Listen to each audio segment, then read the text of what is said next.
नमस्कार, विद्या news line में आपका स्वागत है। सबसे पहले आपसे एक रिक्वेस्ट कि यदि अभी तक आपने इस चैनल को सब्सक्राइब नहीं किया है तो प्लीज़ इसे सब्सक्राइब कर लीजिए और बेल आइकन ऑन रखें ताकि नोटिफिकेशन मिलती रहे।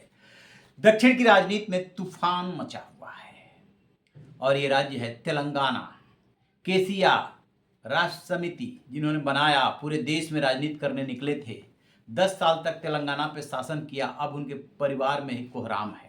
बेटी कविता को पार्टी से निलंबित कर दिया गया और इसी बहाने पार्टी समेत पूरा भ्रष्टाचार का खाका आ गया है बाहर।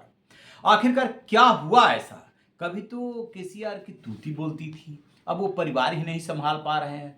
बहन जो है के कविता, वो भाई पे आरोप लगा रही है, चाचाओं पे आरोप लगा रही है कि ये लोग जो है केसीआर को बदनाम कर रहे हैं। केसीआर शैतानों के बीच में घिरे हुए भगवान हैं। तो वो मामला, वो भ्रष्टाचार का इशू क्या है, सबसे पहले उसे जानने और समझने की कोशिश करते हैं, तब जो है समझेंगे कि कहीं विरासत की ये लड़ाई तो नहीं है जिसकी वजह से ये वार छिड़ी हुई है। देखिए, होता क्या है कि केसीआर अपने टाइम में जब मुख्यमंत्री थे तब एक प्रोजेक्ट की उन्होंने खूब तारीफ भी की थी और प्रचार प्रसार भी किया था। वो था कालेश्वरम लिफ्ट इरिगेशन प्रोजेक्ट। इसकी खासियत ये थी कि 13 जिलों से 16 लाख एकड़ जमीन की सिंचाई के लिए 1800 किलोमीटर नहरों का जाल बिछना था और लिफ्ट इरिगेशन होना था। 21 जून 2019 को इसकी शुरुआत होती है। शुरुआती लागत इसकी 38,000 करोड़ बताई गई, फिर 81,000 करोड़ और फिर बढ़ते बढ़ते बताते हैं कि 1,40,000 करोड़ तक पहुंच गई। अंदाजा लगाइए। और इसके बाद जैसे ये प्रोजेक्ट जो है शुरू होता है और विधानसभा चुनाव से पहले जो है क्या हुआ कि इसका एक हिस्सा धंस गया। तब तक जो है विधानसभा चुनाव में सरकार बदल गई और आ गए रेवंत रेड्डी, कांग्रेस की सरकार हो गई। अब क्या हुआ कि सियासत का चारा क्या है, उसका भोजन क्या है? चर्चा, खर्चा, पर्चा। काम कम कीजिए और प्रचार ज़्यादा कीजिए।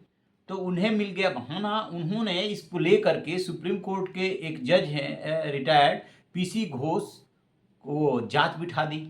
जब इतना बड़ा प्रोजेक्ट है और धंस रहा है, उन्हें जांच बिठा दी और भी कई पैरेलल जांचें हुई और उसमें जांच रिपोर्ट जब आई तो चौंकाने वाले खुलासे हुए।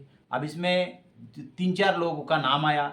इसमें नाम आया जो है केसीआर यानी कि जो मुख्यमंत्री थे, सिंचाई मंत्री हरीश राव, वित्त मंत्री इटाला राजेंद्र का नाम आया। और ये हुआ कि इस पूरे मामले में जो भाई हैं केटीआर, वो भी मौन साधे रहे और केसीआर पे हमला होने लगा। तो ये आपस में सब रिश्तेदार हैं। राज्यसभा के सदस्य हैं जे संतोष कुमार और हरीश राव, ये जो है एक मेघा कृष्ण रेड्डी भी हैं।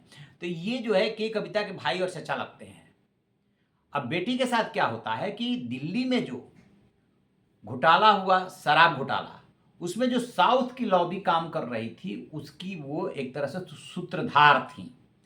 और कहते ये है कि 100 करोड़ की रिश्वत जो ली गई और आम आदमी पार्टी की सरकार यानी कि अरविंद केजरीवाल और मनीष सिसोदिया से मिल करके जो कांड किया गया वो के कविता नहीं किया। नतीजतन उन्हें गिरफ्तार कर लिया गया। अब वो बाहर आई हैं बेल पे, किसी तरीके से छूटी। तो इस दौरान क्या हुआ कि अब ये तो हो गए घोटाले की बात। तो जैसे ही पहले उस घोटाले की बात को ख़त्म कर लेते हैं। तो जैसे ही सुप्रीम कोर्ट के रिटायर्ड जज की रिपोर्ट आई और उसमें इशारा किया गया, इसके पहले जो है जो डैम सेफ्टी अथॉरिटी है उससे भी जांच कराई गई थी, उसमें कई टेक्निकल खामियां पाई गई थी। तो क्या किया रेवंत रेड्डी ने कि उन्होंने इस मामले की जांच सीबीआई को सौंप दी। जैसे ही सीबीआई को इसकी जांच सौंपी, हड़कंप मच गया। अब तो मामला बहुत बड़ा हो गया, केसीआर का आ गया बुढ़ापा और लड़ाई शुरू हो गई आपस में वार पलटवार की। इसी क्रम में इन्होंने के कविता जो बेटी है केसीआर की, उन्होंने प्रेस कॉन्फ्रेंस करके अपने चाचा और भाइयों पे आरोप लगा दिया। अब आते हैं विरासत की लड़ाई पे। ये तो हो गई भ्रष्टाचार की और सीबीआई जांच की। जितना विपक्ष हल्ला नहीं मचा रहा है उससे ज्यादा हल्ला और हंगामा जो है केसीआर के परिवार में है। के कविता की जो शिकायत है वो ये कि जब वो जेल में थी तो पार्टी का जो समर्थन मिलना चाहिए था वो नहीं मिला और जब वो बाहर गई तो फिर उनसे दूरी बना ली गई। तो कहा यह जा रहा है कि केसीआर के जो सलाहकार हैं चाहे वो बेटे केटीआर हों या जो संतोष कुमार हो, हरीश राव हों, मेघा कृष्ण रेड्डी हो, उन्होंने सलाह दी कि यदि दूरी नहीं बनाई गई तो पार्टी की इमेज खराब होगी। अब के कविता बात तो सारी समझ रही थी कि कौन जो है घर का भेदी बन गया है, तो इसको लेकर के मतभेद बढ़ते चले गए। अब उसी में के कविता का यह भी आरोप है कि उनको जानबूझ करके चुनाव में हराया गया। तो वो क्या की कि एक चिट्ठी लिखी इंटरनल अपने पिता को, और उसमें अपने भाई पे ही आरोप लगा दिया, केटीआर पे, जो कि कार्यवाहक अध्यक्ष भी हैं, कि ये जो है भाजपा में पार्टी का विलय करना चाहते हैं, भाजपा से हाथ मिलाना चाहते हैं। और वो चिट्ठी फिर लीक हो जाती है। अब लीक हो जाती है तो फिर घर में महाभारत शुरू हो जाती है। अंदाजा लगाइए कि जब रक्षाबंधन का त्यौहार आया तो के कविता केटीआर से मुलाकात नहीं हो पाई, वो राखी नहीं बांध पाई, तो यानी कि घमासान बढ़ता चला गया। अब आने वाले बताते ये हैं कि जितनी भी जो कुछ भी खबरें आ रही है उसमें कहीं ना कहीं विरासत की लड़ाई छिपी हुई है। आप जितने क्षेत्रीय दल हैं अपवाद को छोड़ करके उठा करके देख लीजिए, चाहे लालू का परिवार हो, दोनों बेटे अलग रास्ते पे। उत्तर प्रदेश में मुलायम सिंह यादव का परिवार, अखिलेश यादव और चाचा और एक भाई जो था, वो सब अलग रास्ते पे। एमके स्टालिन और आलागिरी अलग रास्ते पे। तो तमाम जो क्षेत्रीय छत्रप हैं उनके परिवारों को जा करके देखेंगे तो लड़ाई की जड़ में जो है सत्ता ही मिलेगी, कि सत्ता की मलाई सबको चाहिए और जो उसे पा लिया उसे छोड़ना नहीं चाहता। तो कहा यह जा रहा है कि केटीआर और के कविता में इसी बात की लड़ाई है, और जो और भाई हैं, चचेरे और चाचा हैं, वो उस पाले में खड़े हो गए हैं। अब ये के कविता जो कह रही हैं कि जो भगवान शैतानों से घिरा हुआ है, यानी अपने पिता के तो फेवर कर रही हैं लेकिन बाकी सबको शैतान बता दे रही हैं।